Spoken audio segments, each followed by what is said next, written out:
आज हम लोग इस वीडियो में देखेंगे कार्य पुस्तिका। ये प्रकृति कार्य पुस्तिका, ये कक्षा 5 की पुस्तक है प्रकृति की। यानी पहले इसको हमारा परिवेश नाम था, अब इसका नाम जो है प्रकृति हो गया है। तो इसमें हम लोग आज देखेंगे इस वीडियो में पाठ 18 भारतीय संविधान तथा शासन व्यवस्था में जो कार्य पुस्तिका में प्रश्न दिए गए हैं उनके उत्तर देखेंगे। तो इसमें पहला प्रश्न है कि आपके घर में ऐसे कौन कौन से काम हैं जिन्हें आप सभी मिलकर करते हैं। तो इसका उत्तर है कि घर में साफ सफाई का काम तथा खेती का काम हम सभी मिलकर करते हैं। अब जैसे घर में साफ़ सफाई का काम होता है, ऐसा काम होता है कि उसमें पूरे घर के जितने भी सदस्य होते हैं सब छोटे बड़े कामों में लग जाते हैं, तब घर की साफ़ सफाई हो पाती है। उसी तरह से खेती का काम है, खेत में भी छोटे बड़े सब खेत में काम करते हैं। तो घर के जितने भी सदस्य होते हैं, ये घर की साफ़ सफाई है, खेती का काम है, ये सब ऐसे काम हैं कि इनमें घर के सभी सदस्य लग जाते हैं। और इसके अलावा भी कुछ काम हैं जो आप लोग मिलकर करते हैं, तो उसको आप इसमें बढ़ा सकते हैं। क्या प्रश्न संख्या 2 है कि क्या आपके घर को चलाने के लिए कुछ नियम बनाए गए हैं। तो इसको देखते, यदि हाँ तो वह कौन कौन से हैं। तो हाँ, घर में जैसे घर किसी भी घर में होता है, लगभग सभी घरों में घर में जो भी सदस्य होते हैं बड़े बुजुर्ग, वो जो है सबका काम बांट देते हैं कि आपको ये काम करना, आपको ये काम करना है। तो उसी तरह से हम इसमें दिए हैं कि जैसे घर के बाहर का काम, बैंक बाजार से सामान लाना आदि काम पिताजी करेंगे, और घरेलू काम जैसे खाना बनाना, सदस्यों की देखभाल करना आदि माँ करेंगी।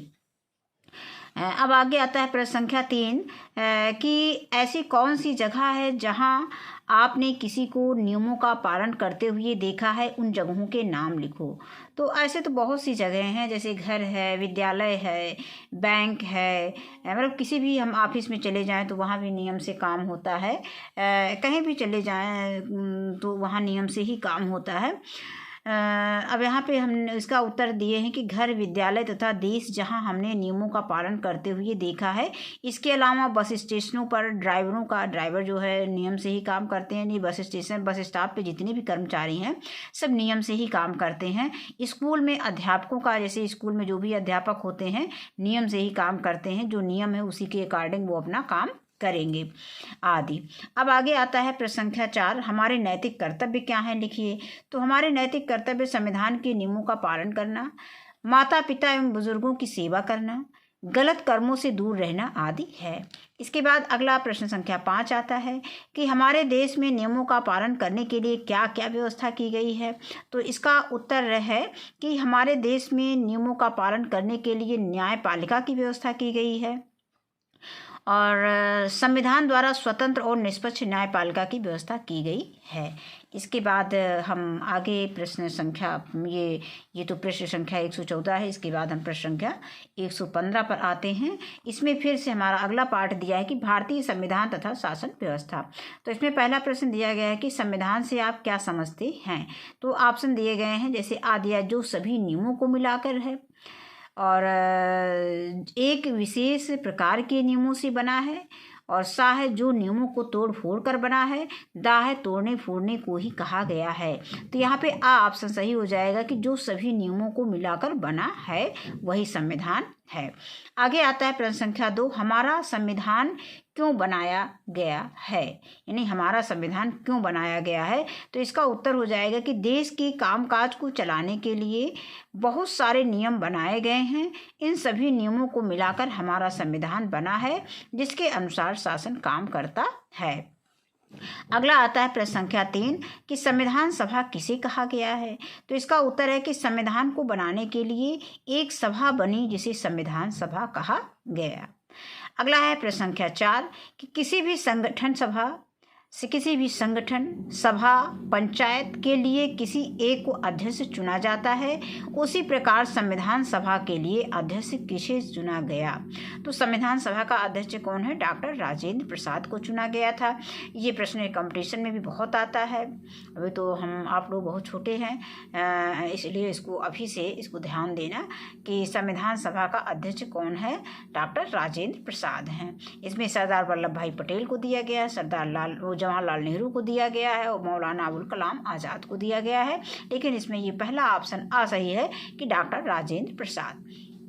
इसके बाद प्रश्न संख्या 5 आता है कि संविधान के प्रारूप को तैयार करने के लिए एक समिति बनाई गई, उसके लिए अध्यक्ष किसे चुना गया? यानी प्रारूप समिति के अध्यक्ष कौन है?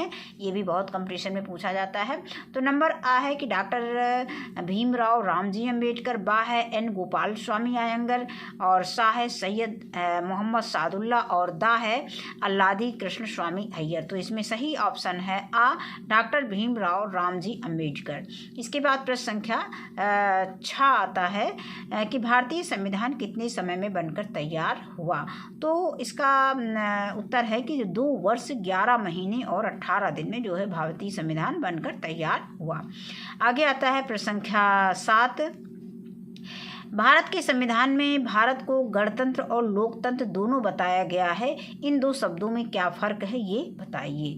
तो इसका उत्तर हो जाएगा कि गणतंत्र का अर्थ है भारत का राष्ट्रपति राष्ट्रीय नहीं होगा, और लोकतंत्र का अर्थ है सरकार जनता द्वारा चुनी जाएगी। हाँ, आगे दिया गया है ये पेज संख्या 116 पर फिर एक पार्ट दिया गया है, भारतीय संविधान तथा शासन व्यवस्था। तो हमारे पहला प्रश्न दिया गया है कि हमारे भारत देश में कितने स्तर की सरकारें होती हैं? तो 3 स्तर की सरकारें होती हैं। इसमें 2 स्तर दिया, 3 स्तर, 1 स्तर और 4 स्तर। तो हमारे भारत देश में 3 स्तर की सरकारें होती हैं।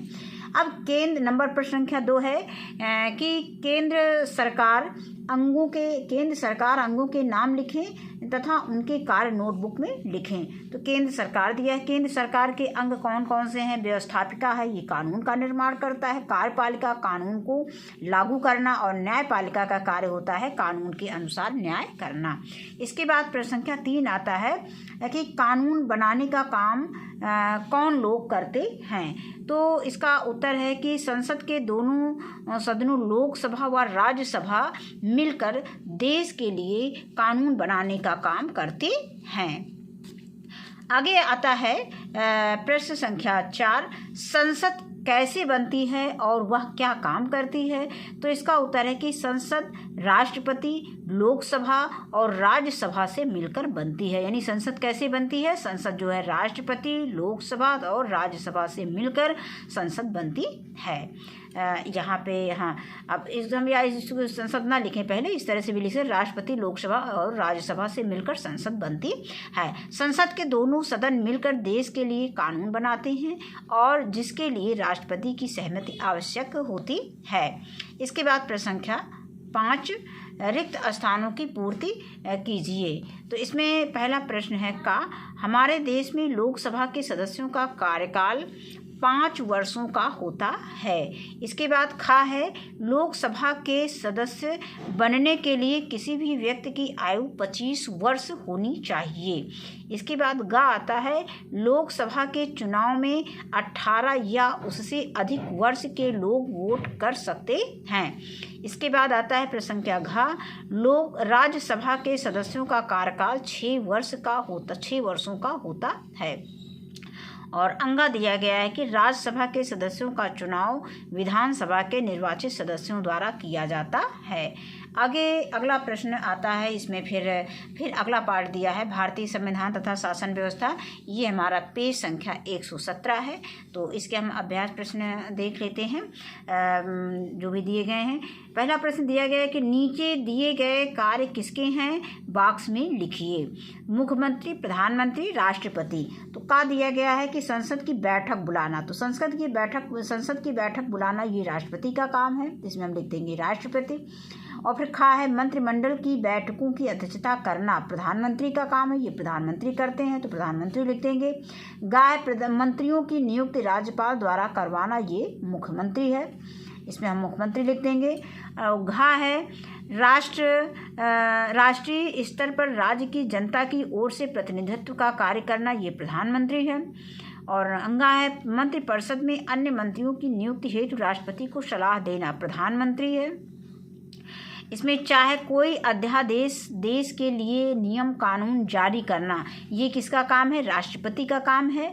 और अच्छा है मंत्रियों के विभागों का बंटवारा करना, ये मुख्यमंत्री का काम है। इसके बाद जा आता है राज्यों में राज्यपाल, सर्वोच्च न्यायालय, उच्च न्यायालय के न्यायाधीशों की नियुक्ति करना, ये राष्ट्रपति का कार्य है। और फिर आगे आता है कि देश की शासन व्यवस्था का संचालन किसके अंग के द्वारा किया जाता है? तो ये है कार्यपालिका के द्वारा किया जाता है। अब आगे आता है कार्यपालिका किन किन अंगों से मिलकर बनती है? तो कार्यपालिका में राष्ट्रपति होता है, प्रधानमंत्री होता है, वह मंत्रियों से मिलकर कार्यपालिका बनती है। यानी कार्यपालिका में कौन कौन? राष्ट्रपति, प्रधानमंत्री व मंत्री जितने भी मंत्री होते सारे मंत्रियों से मिलकर कार्यपालिका बनती है। अगला प्रश्न है प्रश्न संख्या 4 कि राज्यसभा का प्रधान सभापति कौन होता है? तो राज्यसभा का प्रधान सभापति उपराष्ट्रपति होता है। क्या आप उनका नाम जानते हैं? हाँ, उनका नाम है जगदीश धनखड़, जो इसमें वर्तमान में उपराष्ट्रपति हैं, उनका नाम है जगदीश धनखड़। तो आगे इसके बाद देखते हैं। आगे फिर ये पेज संख्या 18 पर जो कार्य दिया गया है इसको हम देखते हैं। पहला प्रश्न इसमें दिया गया है कि आप हमारे देश के कौन कौन से नियम कानूनों के बारे में जानते हैं? तो इसका उत्तर है कि हमारे देश के नियम कानून भारतीय संविधान, भारतीय साक्षरता कानून व भारतीय दंड संहिता आदि कानून हैं। इसके अलावा और भी कानून है, इसमें हम नाम दे सकते हैं। आगे आता है कि देश की न्यायपालिका की संरचना बनाइए। तो सबसे पहले आता है सबसे ऊपर का जो नीचे से अगर हम लेते हैं तो इसमें जिला न्यायालय प्रत्येक जिले में होता है। फिर उसके बाद आता है उच्च न्यायालय राज्यों में होता है, स्टेट में होता है। इसके बाद जो सर्वोच्च न्यायालय होता है, और या सबसे ऊपर हम अगर लेते हैं देश की न्यायपालिका में जो सबसे बड़ा न्यायपालिका होता है वो सर्वोच्च न्यायालय, उसके नीचे उच्च न्यायालय यानी राज्यों में होते हैं, और फिर उसके सबसे नीचे जो है जिला में होते हैं, जिला न्यायालय, ये प्रत्येक जिले में होते हैं। इसके बाद आता है प्रश्न संख्या 3, हमारे देश का सर्वोच्च न्यायालय कहाँ पर स्थित है? तो नई दिल्ली में स्थित है। इसके बाद प्रश्न संख्या 4 है कि अगर आप कोई सामान खरीदते हैं और आपके साथ कोई धोखाधड़ी होती है तो आप इसकी शिकायत कहाँ दर्ज कराएंगे? उपभोक्ता फोरम में कराएंगे। इसके बाद आगे आता है प्रश्न संख्या 5, आपसी विवादों को निपटाने के लिए हम किस अदालत का सहारा लेंगे? तो लोक अदालत है, इसके लिए पारिवारिक अदालत है, वह उपभोक्ता फोरम का सहारा लेंगे। आगे बस ऐसे वीडियो में इतना ही, यहीं पर ये अभ्यास ख़त्म होता है। भारतीय संविधान तथा शासन व्यवस्था वीडियो देखने के लिए बहुत बहुत धन्यवाद।